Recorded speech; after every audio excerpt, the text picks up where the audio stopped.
Yo pienso que hasta ahora nunca nuestros líderes equivocaron en sus trabajos. ¿Y qué pasaría si un día se equivoca? ¿Se le puede cambiar? De eso no sé cómo yo puedo decirlo, no sé. Primera regla que hay que memorizar al entrar en la secreta Corea del Norte. El líder nunca se equivoca.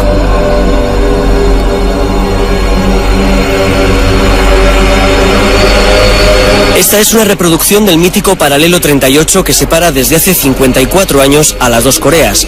Es la última frontera de la Guerra Fría. A este lado de la maqueta, la hermética y huraña Corea del Norte. Al otro lado, la emergente potencia económica de Corea del Sur. Un armisticio no es un tratado de paz, por tanto, ambos ejércitos siguen en pie de guerra. Exacto. Una delgada línea separa dos mundos distintos y antagónicos. Una línea que parte en dos esos barracones. De color ceniza, el próspero y democrático sur. De color arena, el empobrecido y dictatorial norte. Dos concepciones que se reflejan en la compostura de sus soldados. Marciales e imperturbables los del norte, mientras que sus enemigos del sur, apoyados por 30.000 soldados norteamericanos, se fotografían unos a otros procurando no pisar la línea roja. Una raya que atraviesa por el centro 7 barracones de madera. Cuando hay visita, se avisa a los del otro lado para que salgan y cierren con llave la puerta que comunica ambos mundos. Este es el pequeño show en el que ya se ha convertido este lugar que se supone que es el más militarizado del mundo. Soldados que hacen guardia enfrente de una línea blanca, soldados supuestamente enemigos que se hacen fotos a su vez sin pasar esa línea, todo bajo los focos de los pocos turistas que han logrado entrar aquí para ver esta zona que se supone que es la más nuclearizada y la más militarizada del mundo. Una palmada advierte de que alguien ha pisado la raya o ha puesto el pie en el otro lado. Dicen que los soldados del norte hacen guardia mirando a su propio territorio para evitar fugas o deserciones de ese mal llamado paraíso social. Esta es la historia de un viaje al país de la desmesura y el surrealismo. Una aventura en el túnel del tiempo para retroceder a los esquemas de la Guerra Fría. En Corea del Norte la vida está desenfocada, tamizada por una lente borrosa donde las conciencias han sido sustituidas por consignas y las opiniones por dogmas. ¿Quieres saber quién es mi Dios? Mi Dios es el gran líder, Kim Jong-il. El gran líder Kim Jong-il, que se hace llamar el sol del siglo XXI. El todopoderoso dictador de Corea, donde el culto al líder es política de Estado y la bomba atómica una especie de santo grial. Donde las carreteras están vacías y los hombres visten solo de colores oscuros. Donde las masas son movilizadas a diario para mantenerlas alerta ante enemigos imaginarios y se impide cualquier filtración de información del exterior. Un inmenso gulag de inspiración stalinista donde todo el mundo es supuestamente igual, aunque las élites del partido se muevan en Mercedes y el resto del pueblo lo haga en bicicleta. Un lugar donde todavía hay campos de concentración para disidentes políticos y los periodistas se tienen que camuflar de turistas para entrar. Para empezar, yo que soy periodista, he tenido que decir que soy un artista freelance. Tú también has dicho que eres un profesor de historia, que tenemos que hacer muchas preguntas que suelen ser casi siempre acogidas con mucho recelo, mucha sospecha por parte de nuestros guías. Guía es la palabra amable para llamar a los agentes del gobierno que se encargan de vigilar a nuestro grupo. Yes. Hello, Mr. Lee. 안녕하세요. Se llaman guías, pero en realidad son censores, vigilantes, informadores con capacidad para expulsar del país al turista díscolo o demasiado preguntón. Por ejemplo, y todo por enfocar a 3 hombres empujando un camión averiado. Las directrices de todos estos vigilantes las da el señor Pak Kwan, al que todos llaman Pak Tonchi, camarada Pak. Relevante miembro del aparato del partido, es secretario general en el organigrama del gobierno y habla español. Es que mira, nosotros sí estamos orgullosos de tener esta fuerza de defensa con las armas nucleares. Orgulloso de tener la bomba atómica. Su edad, su puesto y unos cuantos años en Cuba le han dado una visión política un poco menos rigorista que la que tienen sus hombres, auténticos mastines de la ortodoxia comunista. Él se permite algunos comentarios en privado que nunca reconocerá en público y tiene cierto olfato para detectar periodistas o espías entre los restringidos grupos de turistas que él tutela. Hay también algunos agentes que puede ser espía, enviado o comprado por alguien, por CIA de Estados Unidos. El viaje está organizado por la Asociación de Amistad con Corea, una organización de proselitismo del régimen de Pyongyang, financiada por el gobierno del dictador. Su presidente, entregado a la causa norcoreana, es un joven español de Reus, Alejandro Cao. Se presenta como embajador honorífico del país en Europa y actúa a veces con más contundencia que los propios guías cuando nuestras preguntas son poco sutiles o demasiado directas. Alejandro, ¿te consideras tú también un soldado? Claro, de hecho me llaman Changunim Chonsa, soldado del general Kim Jong-il, aquí en Corea. Me conocen así. Corea del Norte solo tiene 2 vuelos semanales con Pekín y otros 2 con Rusia. Sus aviones son viejos modelos soviéticos y el pasaje casi siempre diplomáticos, cooperantes de ONGs y algunos privilegiados turistas como nosotros, entre los que, como veremos, hay muchos periodistas encubiertos de todo el mundo. La portada del único periódico local en inglés advierte que entramos en el reino del que llaman el padre de la Corea socialista, Kim Il-sung, el fallecido dictador, al que sucedió su hijo Kim Jong-il. Todos los móviles son requisados en la aduana y los ordenadores con conexión satélite confiscados. Comienza el aislamiento en el país más impenetrable y desconfiado del mundo. Lo primero que se hace es realizar una ofrenda floral a la estatua del gran líder Kim Il-sung, que se considera el padre del país, el padre de todos los coreanos. Cuando Kim Il-sung murió en 1994, fue nombrado presidente eterno de Corea. Él mantuvo el rumbo comunista del país pese al colapso de la Unión Soviética. Todo el mundo le venera, dicen los guías, porque si no, dicen los disidentes, se puede acabar en un campo de reeducación. Hay una foto suya en cada casa. Hay 35.000 estatuas suyas en todo el país. Hay miles de sellos con su cara que no se pueden usar por no pasar la lengua en su reverso y billetes con su efigie que nunca deben de ser doblados en las carteras. No se puede pasar por delante de una estatua sin reverenciarla o darle la espalda a un dibujo. En este lugar, en este sitio donde esta señora no me deja estar, porque dice que estoy de espaldas al líder. En un culto a la personalidad que raya en lo paranoico.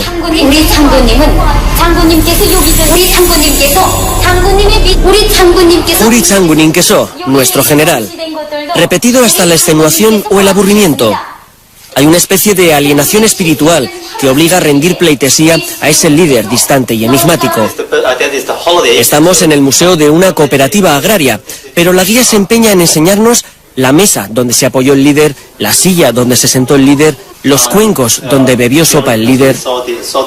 Pero para no dar tiempo al turista a reflexionar o a preguntar, apenas está media hora en cada sitio, no sea que percibamos que todo está preparado y cronometrado para enseñarnos una porción de realidad blanqueada.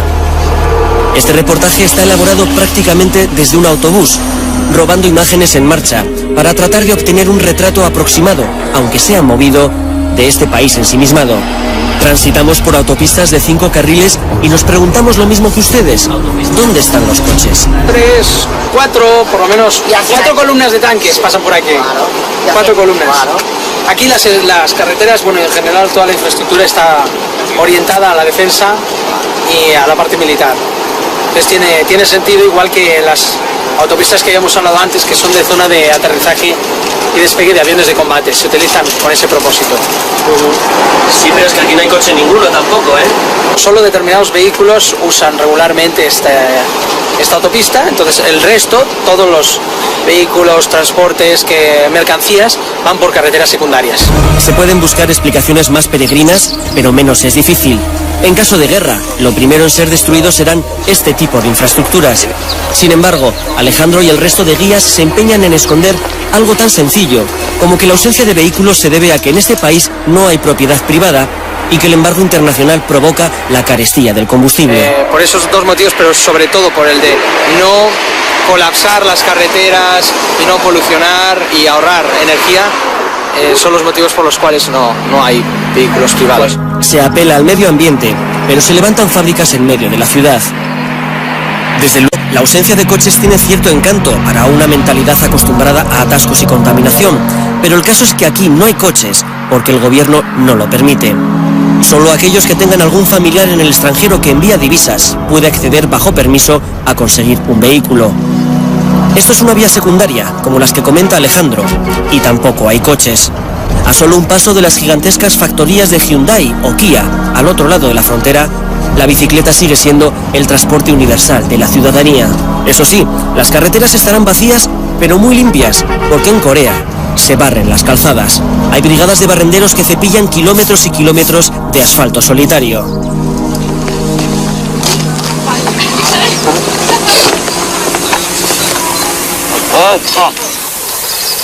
Pues en lo que he tardado en bajar del autobús, a este señor le han dicho que se aleje para que no le podamos sacar mientras está barriendo en solitario una carretera por la que no pasa ni un solo coche. El guía asegura que se va por timidez, pero el desconcierto en su rostro indica otra cosa. ¿Es otro de esos músculos inútiles, desperdiciado en labores absurdas, o es un represaliado político que se va para no complicar más su condena? Para que nuestro grupo de turistas tenga el menor contacto posible con la población civil, Pablo, se nos aloja en un hotel de las afueras, muy lejos del centro, solos y aislados. Los cortes de energía solo dan agua caliente 2 veces al día. En la televisión, a todas horas, una alienante programación patriótica. Las órdenes recibidas, nada más llegar, son expeditivas. Queda terminantemente prohibido salir solo del hotel o tener cualquier contacto con coreanos. Y no es una broma. Paul Borrow, un londinense de 24 años, fue amonestado públicamente y amenazado con la expulsión del país por dar una vuelta alrededor de un hotel donde el grupo acababa de cenar. ¿Qué fue lo que hizo? pues se largó por ahí por Pyongyang, estuvo entrando, entró en la central de trenes de Pyongyang, y estuvo allí, compró algunos refrescos y esto. Este país es un país totalmente preparado para la defensa, preparado para la guerra. Entonces, igualmente que todos son soldados y se hace una formación, todo el mundo está alerta de cualquier posible infiltración extranjera. And Paul, are you apologize? Did you apologize? I totally apologise if I got Alex or any of the guys in trouble. Absolutely, because that was never my intention. La pulcritud, el orden, la limpieza enmascaran la ausencia de trabajo y ocupación. No hay papeleo ni clientes. Disponen de 500 habitaciones, pero todas las llaves están en la recepción. Estamos en cuarentena. ¿Por qué? ¿Por qué no podemos salir solos a dar un paseo por Pyongyang? No, es absolutamente una pregunta tonta. Nosotros queremos evitar algún accidente posible. Queremos ofrecerles, garantizarlos con toda la seguridad personal de ustedes. Es la paranoia de la seguridad, la alucinación sobre un enemigo invisible. Internet no existe, aunque se pueden enviar emails a través de una línea restringida y controlada. Eso sí, los mensajes son traducidos y analizados. Estas funcionarias, por ejemplo, ni siquiera disimulan a la hora de espiar el mensaje del brasileño Marco Resende, otro periodista transmutado en empresario. ¿Por qué crees que estaban intentando ver tu email? Mas imagino que era para controlar el contenido. De manera excepcional, el gobierno norcoreano ha permitido la entrada de 5 turistas norteamericanos. 5 turistas enemigos. Desde la olvidada guerra de los años 50, Estados Unidos se ha convertido en el gran satán para Corea. Y Corea, desde hace unos años, en uno de los vértices del llamado por George Bush, eje del mal. This is a present for the dear leader, Kim Jong-il, and it's a... Are you American? Yes, I'm from the United States, from Virginia. And you call President the dear President? The dear leader. The dear leader? Kim Jong-il, yes. Puede que el señor Borden aprecie mucho al querido líder, pero Kim Jong-il ha decidido que los norteamericanos solo pueden estar 3 días en Corea. Eso sí, al mismo precio que pagamos el resto por semana y media. El regalo de George Borden acabará en este faraónico museo, donde están los más de 200.000 presentes recibidos por el dictador padre y el dictador hijo en 50 años. El lustre de los pomos de bronce se mantiene con paños esterilizados y nuestros pies deben cubrirse con unos zapatos de tela para preservar esa fantasía blanca de lo eterno. La iluminación sugiere la entrada al Olimpo, donde recibe, como siempre, el difunto padre de todos los coreanos. Es un pequeño Versalles, lleno de pasillos inquietantes. Son casi 300 salas que se van iluminando de manera fantasmagórica. Hay una vitrina reservada a España con el Quijote y el barco de madera, regalados por Santiago Carrillo, y otros presentes enviados por el Partido Comunista en los años 70. El Museo de los Regalos de los presidentes Kim Il-sung y Kim Jong-il está horadado en una montaña situada en uno de los lugares más imponentes y más inaccesibles de Corea. Cualquiera podría pensar que se ha buscado un lugar paradisíaco para situar este museo, pero aquí insisten en que se ha horadado toda una montaña para preservar estos regalos de un posible bombardeo de Estados Unidos. Aquí hay regalos del pasado esplendor soviético y recuerdos de casi todos los antiguos amigos de los líderes. Desde un tren blindado, regalado por Stalin, a espadas de Gaddafi, pasando por todo tipo de presentes de Ceausescu, Tito, Fidel Castro o Mao Zedong. Una apoteosis kitsch y un interesante lugar para preguntarse qué sitio ha reservado la historia para todos ellos. Porque si de algo saben en este país, como en cualquier dictadura que se precie, es de falsear la historia para reinventar el pasado.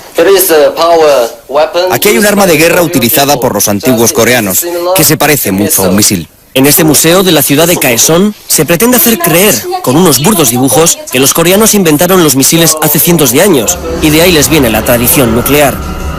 El primer misil de la historia, repiten las guías con un gesto aburrido.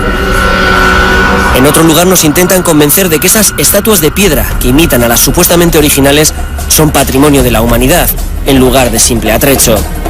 Lo único que está certificado en este lugar como valor arqueológico por la UNESCO es una tumba real, pero acostumbrados a visitantes dóciles, los guías repiten las mentiras como si nada. Toda dictadura apela a un supuesto pasado mítico e imperial.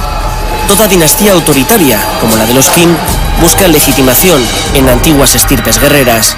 Estos son restos de los misioneros que enviaban a los Estados Unidos con el objeto de sabotear a Corea, efectuar actividades sobre todo de espionaje. El llamado Museo de las Atrocidades de Sinchon es otro de esos lugares donde 200.000 escolares al año aprenden a renovar su odio contra Estados Unidos. Los cuadros hiperrealistas muestran a curas torturando niños, soldados serrando cabezas o taladrando cerebros, torturas inquisitoriales de una crueldad infinita que no están acreditadas por comisiones internacionales ni evidencias forenses.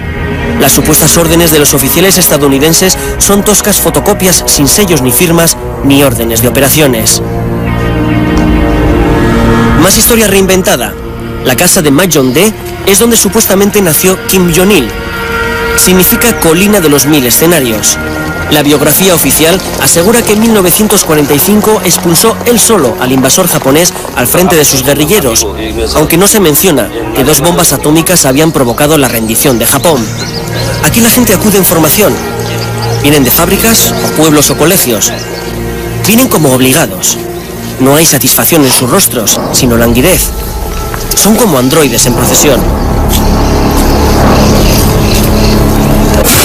Acuden con la misma marcialidad que los pelotones militares. Al ejército se le supone más de 1 millón de soldados y 3 millones de reservistas de la Guardia Campesina. Hay uniformes por todos los lados. Es como si se estuviera, y de hecho se está, en un estado de excepción permanente, en una constante búsqueda del enemigo. Tomorrow morning, 7 o'clock, yes. So you came with me in the same trip, but you have to move tomorrow morning, right? I'm an American citizen. No other reason. If I was Canadian or Australian, I'd be staying the whole 11 days, but instead I get 4. So you're supposed to be an enemy for them. Supposed to be, huh? ¿Por qué te han dado solo una visa para 3 días? Porque soy ciudadano americano y que todavía la falta de una relación directa y amigable entre los Estados Unidos y la República Popular Coreana impide que me quedo por un itinerario completo. Los 5 turistas norteamericanos que atravesaron la frontera con nosotros fueron invitados a dejar el país 3 días después. La difícil relación de ambos países y el recelo a que alguno de ellos fuera un espía de la CIA fue suficiente para invitarles a irse. Unfortunately, in the case of our US friends, tomorrow they have to depart. So you have to return to your country, and we really feel very sad because we would really like to be with you during all the itinerary. Pero claro, los guías no podían arriesgarse a permitir la entrada de 5 yanquis en el gran acontecimiento del día siguiente. La mayor parada militar en años, con la exhibición de todo su músculo militar, incluido los misiles de largo alcance, a los que se les supone capacidad nuclear. 12.000 soldados al inquietante y filofascista Paso de la Oca. Miles de miembros del partido de riguroso negro coreografiados con una precisión milimétrica. Una movilización de masas que recuerda cierta iconografía nazi. Canciones épicas. Letras que dicen al líder: si tú no existes, nosotros tampoco existimos.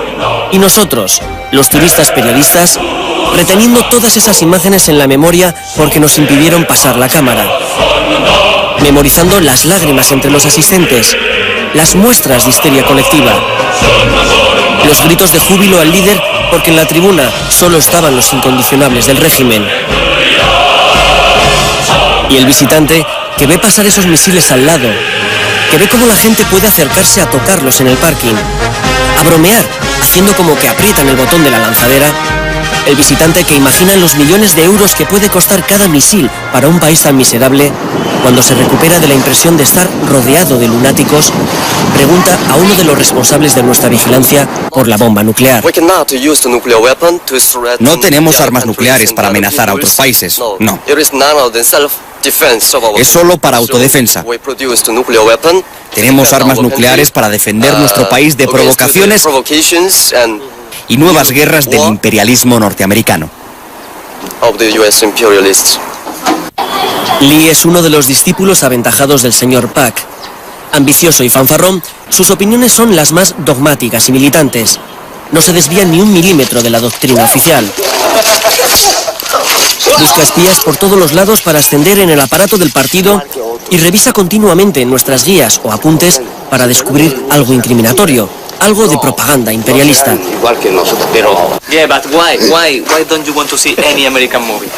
I hate American US imperialists, so I hate American movies because... Lee es un producto perfecto del adoctrinamiento temprano de los jóvenes en el odio a todo lo que huela norteamericano.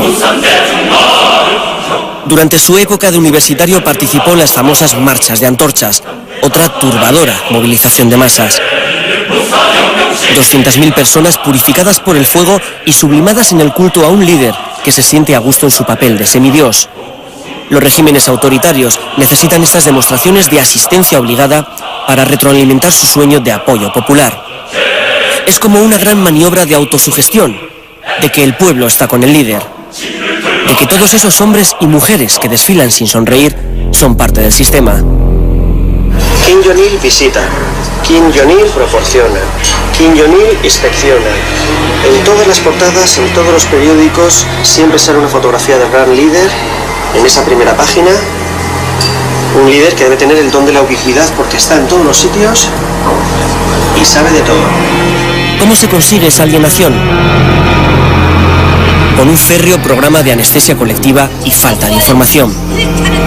Esta es parte de la programación de la televisión coreana en diferentes horas, días y lugares. Están los programas de coros del Ejército Popular. Los informativos donde se alaba la última inauguración del gran líder. Los grupos de danza de la milicia. Las obras de teatro protagonizadas por soldados. Las últimas maniobras bélicas. Las películas de guerra donde Corea siempre gana. Y por supuesto, el himno y la bandera. La hipnosis de todo un pueblo, basada en la repetición de grandes mentiras y la glorificación del liderazgo. Estoy revisando un periódico y encuentro que el querido líder está en la primera noticia, en el titular. Luego la segunda noticia también está aquí.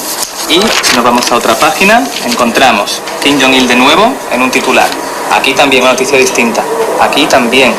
En esta también está Kim Jong-il. Esta es otra noticia distinta, también está Kim Jong-il. A Coreia do Norte está nas mãos de uma ditadura militar. E como toda ditadura militar, ela precisa manter a população num estado paranoico de permanente mobilização. Marco trabaja para la revista brasileña Época, aunque ha dicho que era director de marketing.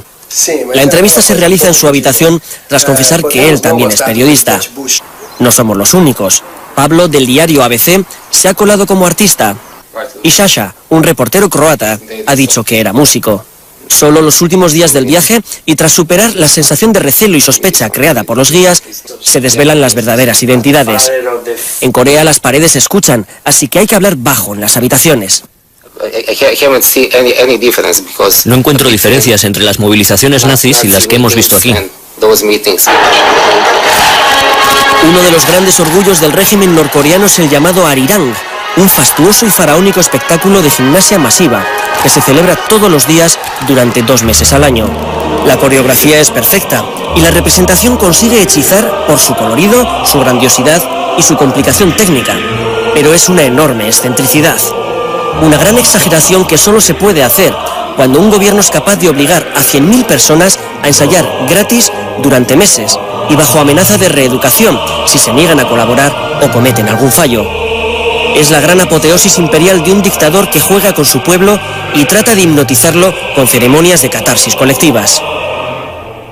Las canciones patrióticas y de apoyo al líder se escuchan por todos los lados, en el campo, en las fábricas, en el metro de la capital, construido muy profundo para ser utilizado, dicen, de refugio en caso de ataque.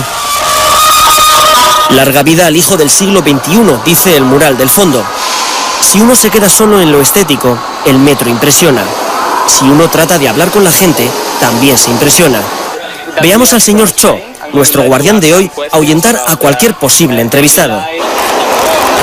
Supuestamente está preguntando a este hombre si quiere hablar conmigo, pero realmente le está ordenando que se vaya. Lo intentamos una segunda vez. Lo intentamos una tercera vez. Solo tras decirle que tengo la sensación de estar viendo fantasmas y estar convencido de que los está ahuyentando, el señor Cho obliga a una jovencita a decir a cámara su nombre y traducir que va a comer a casa de una amiga. Parecem guias, mas na verdade são agentes desse regime. E o objetivo deles não é nos mostrar o país. O objetivo deles é controlar o que nós fazemos. Aquí hemos visto cosas tan sorprendentes, tan kafkianas, cosas que podrían aparecer en el libro 1984 de Orwell, que todo sería demasiado divertido si no fuera tan triste como es para la mayoría de la gente que tiene que sufrir este sistema donde evidentemente no hay libertad. No se puede hablar con los pasajeros en el metro, pero sí podemos grabar los misiles del cartel que hay a la salida de la estación. La óptica informativa de una dictadura militar es peculiar y sobre todo impredecible. ¿Puedes decir que estamos aplaudiendo? A un grupo de personas que están haciendo picnic, entre ellos algunos soldados. Pero mi cámara está enfocándote a ti y a una pared. Sí. ¿Me puedes explicar por qué no me puedo dar la vuelta? Porque nuestros guías han dicho que no se debe filmar. Entonces si ellos dicen que no, es que no. Sencillamente hay que seguir las normas. Y hay a veces cosas que se pueden decir, otras que no. Entonces no quiero repetirlo porque si lo repetimos ya no podrás grabar nada más. ¿Vale? Y me gustaría que continuaras grabando los otros días. Si no, te quedarás en el hotel y entonces sí que ya no podré hacer nada. Lo siento, es así. ¿Esto supongo que puedo utilizarlo? Sí, puedes utilizarlo. Sí. No se podía grabar este picnic, fotografiado clandestinamente por el reportero croata. En Corea nunca se sabe cuál es la foto que te puede costar la acusación de espionaje y la expulsión. No graba, hombre. Un niño llorando en una chabola no se debe de grabar.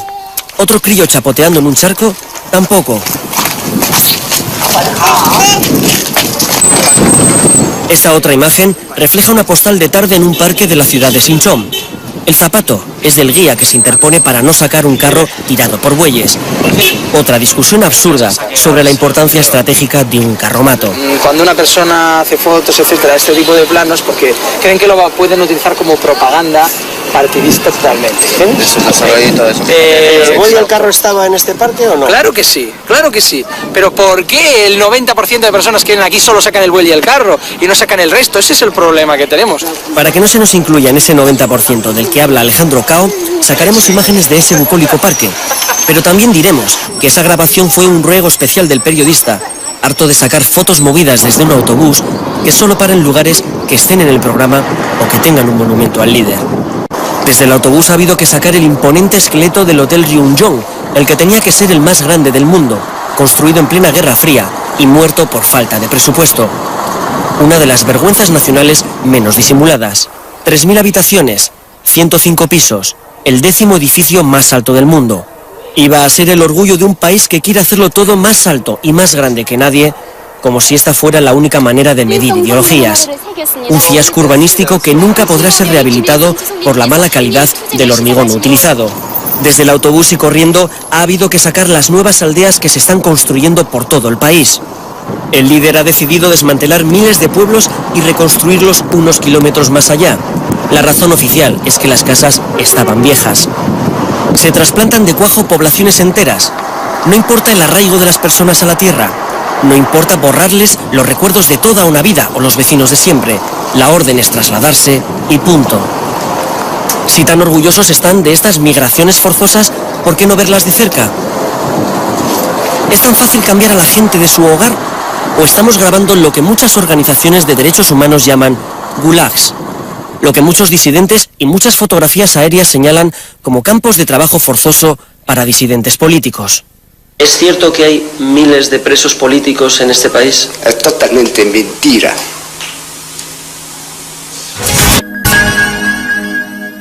¿Es cierto que existen campos de internamiento o de reeducación política para ese tipo de gente? Ya se han desaparecido. Ya ahora no funciona. ¿Es cierto que existieron al menos durante unos años o hasta hace unos años centros de reeducación? Unos 2 o 3 años sí, estaba funcionando y ahora ya se han desaparecido. No se huye nadie. Estamos hablando que hasta el año 2005. Naciones Unidas, Amnistía Internacional, el Observatorio de Derechos Humanos y muchas otras prestigiosas instituciones han denunciado la existencia de esos campos llamados de reeducación y que el secretario general Pak Kwam reconoce hasta hace 2 años, lugares donde el disidente político es condenado sin juicio y recluido junto a padres e hijos para evitar su fuga. Se arrepentían de lo que habían hecho. Se calcula que puede haber hasta 200.000 presos políticos en estos momentos. El relator especial de la ONU sobre derechos humanos en Corea del Norte asegura que solamente por criticar el sistema económico comunista del país hay hasta 104 tipos de delitos de cárcel. Sí, cuando estaban devueltos, nosotros queríamos reeducarlos a través del trabajo en el campo. ¿Trabajo forzado? Forzado. ¿De cuánta gente estamos hablando? No sé exactamente la cifra. Como en los antiguos países del este, en un estado de continua sospecha, cualquier rencilla, envidia o problema de celos es resuelto con una improbada acusación de traición a la patria. Una simple crítica sobre la calidad de la comida puede llevar a alguien a la cárcel por anticomunista. Por eso se ven tantas miradas tristes. Por eso la gente tiene pánico a hablar con el extranjero, por temor a meter la pata sin querer y acabar reeducado. ¿Pero ella sabe escribir? ¿Leer? Pues 읽을 줄 압니까? 아직은 모릅니다. 아니. 지금 네. Sí, porque todo el mundo aquí sabe escribir y leer. Para él es una pregunta sospechosa. El señor Pak se enfada y no sabemos si está traduciendo lo que ha dicho la campesina o aportando de su propia cosecha. El gobierno norcoreano asegura que el 99% de sus 22 millones de habitantes saben leer y escribir y lo considera uno de los estandartes de su revolución, pero no aporta datos sobre el analfabetismo funcional, sobre los miles de personas que no tienen acceso a educación superior porque son destinadas obligatoriamente al campo. Según el talento que tienen. Sí. Y si no, entonces debe trabajar. Según talento quiere decir que solo los mejores estudian. Esa jovencita, llamada Ram, trabaja en la brigada número 1 de verduras de la cooperativa Migok. Con una economía casi de subsistencia, basada en el cultivo del arroz, con técnicas rudimentarias, algunos tractores, gran parte de la población es obligada a trabajar en el campo para alimentar al resto del país. Vamos a construir nuestra patria con arroz, dice este letrero. Lo que los guías nos presentan como una consigna campesina es para algunos diplomáticos y expertos en Corea del Norte una prueba de que podría tratarse de un campo de reeducación.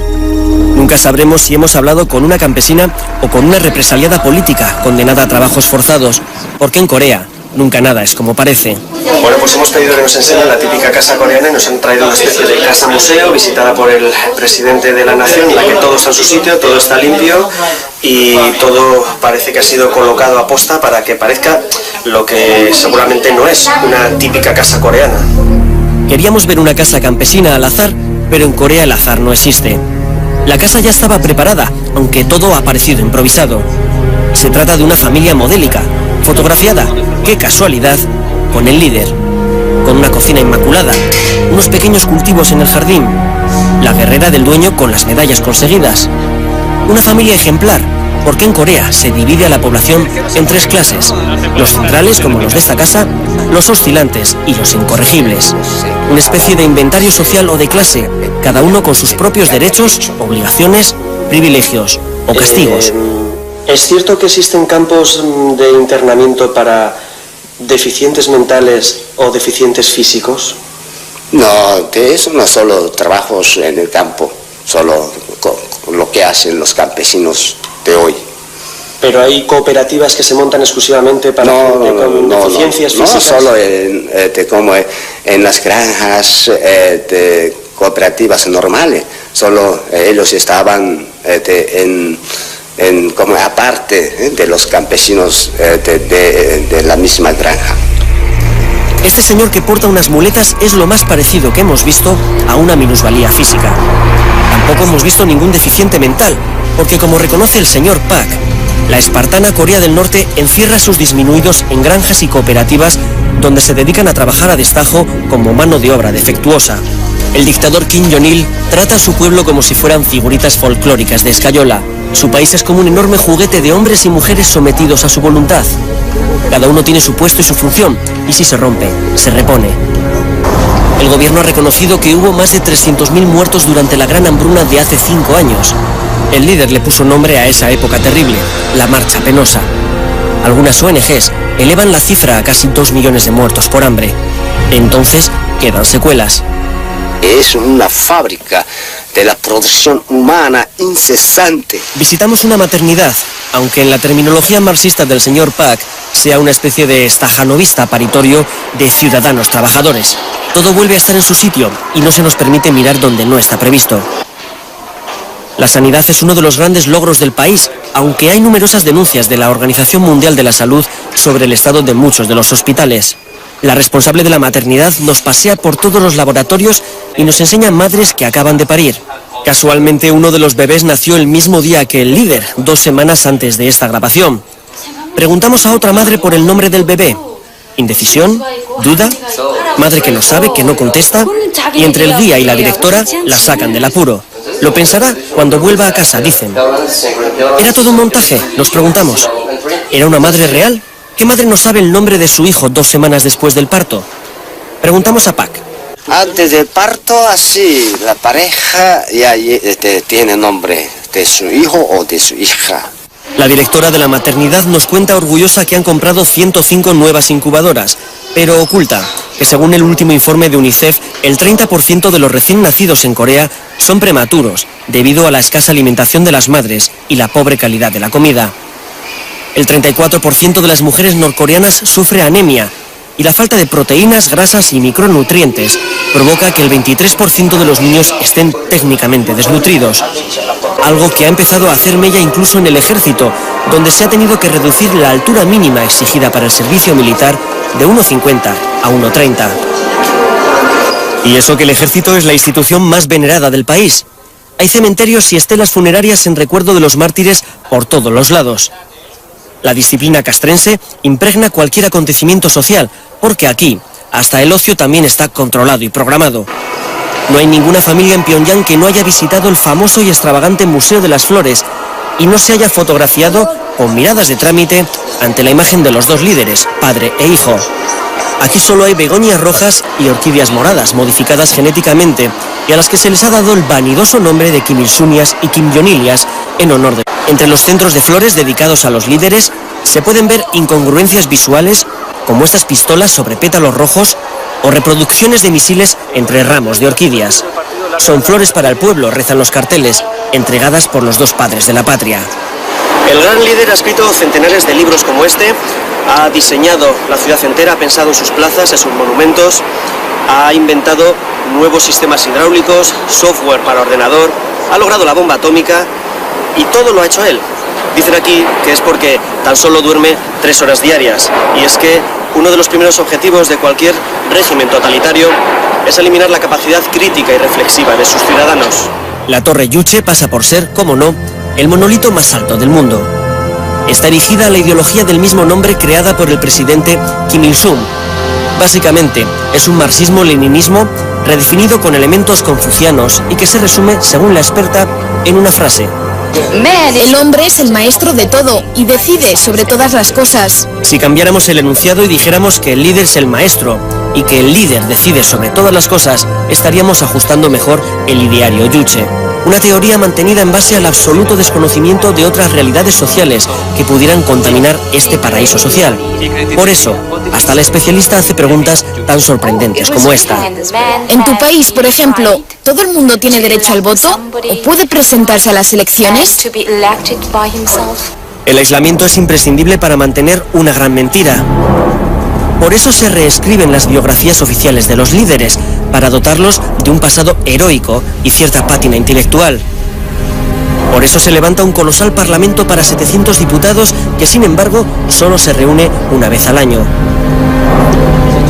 Por eso los diccionarios enseñan a decir buenos días en coreano o deseo una larga vida al camarada presidente.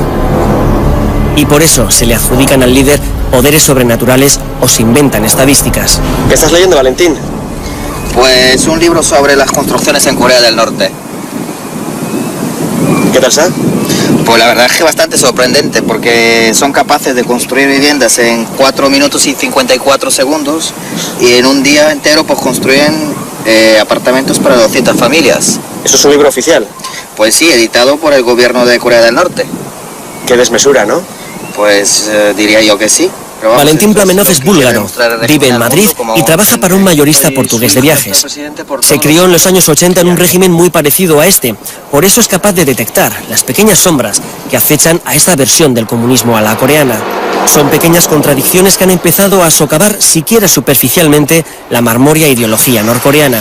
Desde hace unos años se han abierto boleras y salas de juego donde acuden los hijos de las élites urbanas.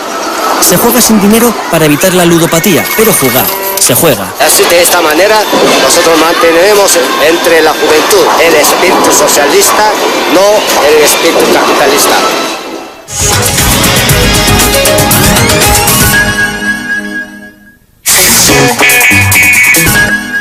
Las autoridades han permitido la apertura de un casino en los sótanos de un gran hotel. Al lado incluso una sala de masajes, donde se pueden comprar los servicios de una prostituta.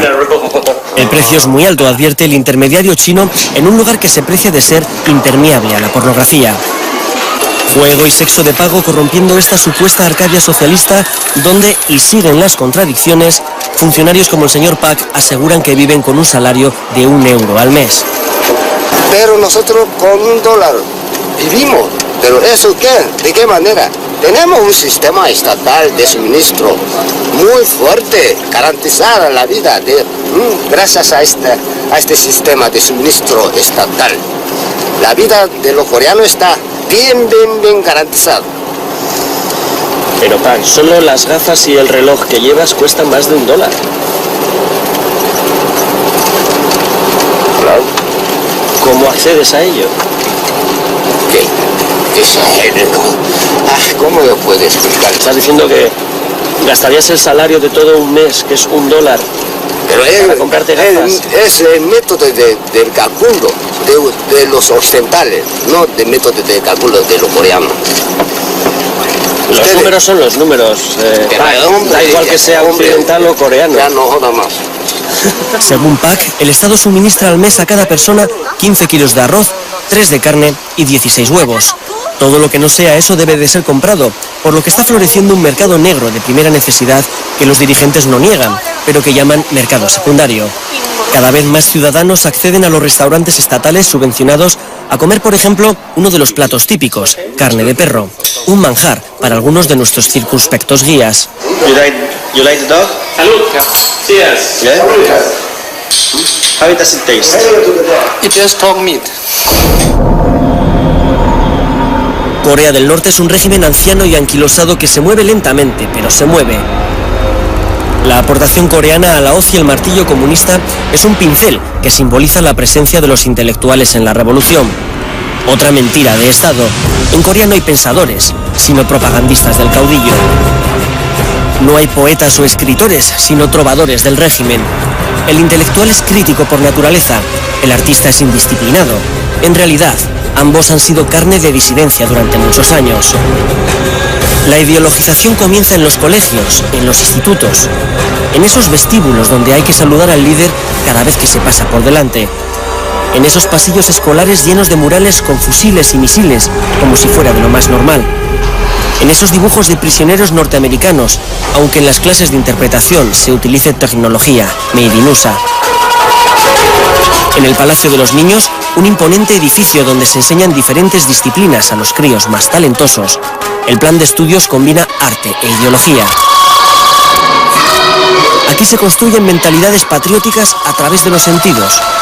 Al visitante se le muestran niños cantando canciones sobre el presidente, pintando consignas revolucionarias o bailando bajo la atenta mirada de los líderes. En este país el dibujo es puro realismo social. En Corea del Norte no existe el arte abstracto o el figurativo, y mucho menos el surrealista. Se consideran desviaciones al verdadero sentido de las artes, que es formar ciudadanos correctos y obedientes. En este palacio se crean jóvenes autómatas, niños soldados moldeados en la adoración a un líder al que le deben casi la vida. Como dice el presidente de una organización surcoreana que trabaja para la unificación de ambos países, no creo que sea bueno ese entrenamiento ideológico en la educación de los niños. Corea en la época de Kim Il-sung es el título de uno de los libros que se pueden adquirir en la librería de la Biblioteca Nacional de Corea. Otra vez, un edificio gigantesco y una guía que se empeña en darnos todos los números y datos de carrerilla. Millones y millones de libros, entre los que pedimos a la responsable, por probar, el 1984 de Orwell, la obra maestra sobre los totalitarismos. No, preferimos tener libros útiles, tecnológicos, que ayuden y enseñen a la gente. Los libros que critican sistemas socialistas comunistas, lógicamente, que no son partidarios de la ideología y del sistema que existe en el país, normalmente no son permitidos.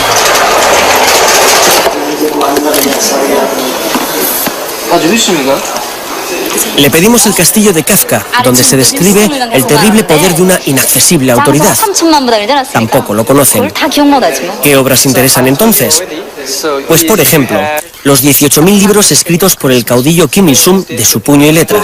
Sí, 18.000. Ya sé que se sorprenden, pero además son libros muy intensos y muy profundos. Lo dice el doctor en filosofía y encargado del Departamento de Ciencias Políticas, Ri Son-chol. El profesor Ri asegura que se los ha leído todos. Le hacemos ver que es imposible escribir 18.000 libros y sonríe. Sonríe hasta el director de la biblioteca, cuando le digo que eso significa escribir un libro al día durante 49 años. En la Biblioteca Nacional de Pyongyang hay más de 30 millones de ejemplares. Nos lo cuentan como ejemplo de aperturismo intelectual. Sin embargo, si preguntamos por libros capitales de filosofía política, como libros de Max Weber o el clásico de Hannah Arendt, contra todos los totalitarismos, estos libros no existen. Y desde luego lo que no tienen es el libro de George Orwell, 1984. Quizás porque el protagonista de esa novela, ese gran hermano autoritario, se parece demasiado al protagonista de este país. Kim Jong-il ha logrado mantener a su pueblo en un estado de tensión constante sin que la cuerda avance hacia ningún lado. A los coreanos del norte como nación se les supone fieros y peligrosos, pero como pueblo se muestran dóciles y conformistas. Así es el último bastión comunista del planeta, un estado totalitario y paranoico que mantiene encerrado y aislado a todo un pueblo. Al dejar el país, una buena noticia. Nos devuelven a todos nuestros teléfonos móviles. Volvemos a sentirnos dueños de nuestra agenda.